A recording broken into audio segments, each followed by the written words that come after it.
Mumbai tanker असोसिएशनच्या जिल्हाधिकाऱ्यांच्या सोबत एक बैठक झाली आणि या बैठकीमध्ये तोडगा निघाला नसल्याची माहिती आहे। जिल्हाधिकाऱ्यांनी मुंबईकरांचे हाल होऊ नयेत यासाठी आपला संप मागे घ्यावा असं आवाहन मुंबईमधल्या टँकर असोसिएशनच्या सदस्यांना केलं।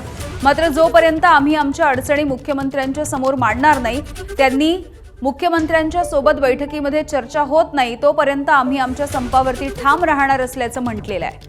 टँकर असोसिएशनच्या सदस्यांनी बैठकीमध्ये जिल्हाधिकाऱ्यांना अशा पद्धतीचं सांगितलेलं आहे। वेदांत नेब आमचे प्रतिनिधी आपल्याला या संदर्भातली अधिकची माहिती देतात। वेदांत, काय नेमकी मागणी आहे टँकर असोसिएशनची आणि जिल्हाधिकाऱ्यांसोबतच्या बैठकीमध्ये यावरती काही तोडगा निघालेला नाहीये, मुख्यमंत्र्यांच्या सोबत आता त्यांची बैठक घेण्याची विनंती केली जाते। या प्रकारे आपण बघतो मध्यरात्रीपासून टँकर असोसिएशननी संप पुकारलेला आहे आणि या संपामुळे मॉल्स असतील किंवा विकास कामं असतील आणि अनेक सोसायट्यांमध्ये टँकरने पाणी पुरवठा होतो त्यांचे हाल होणार आहेत। त्यामुळे तातडीनं हा संप मागे घ्यावा आणि टँकर सेवा सुरू करावी अशी विनंती किंवा आवाहन जिल्हाधिकाऱ्यांनी केलेलं आहे। कारण जिल्हाधिकाऱ्यांसोबत एक अर्धा एक तास बैठक बँड्रा जिल्हाधिकारी कार्यालयात या टँकर असोसिएशनच्या सदस्यांसोबत झाली।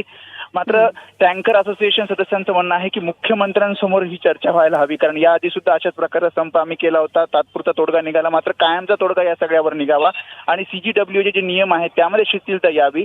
त्यामुळे आमच्या अडचणी आम्ही मुख्यमंत्र्यांसमोर मांडू आणि त्यानंतर मुख्यमंत्र्यांच्या बैठकीतच तोडगा निघू शकतो असं टँकर असोसिएशन सदस्यांनी सांगितलं। त्यामुळे नेमकं आता पुढे काय होतं, कारण संपावर ते अजूनही ठाम आहेत। बरं, धन्यवाद वेदांत सविस्तर माहितीसाठी।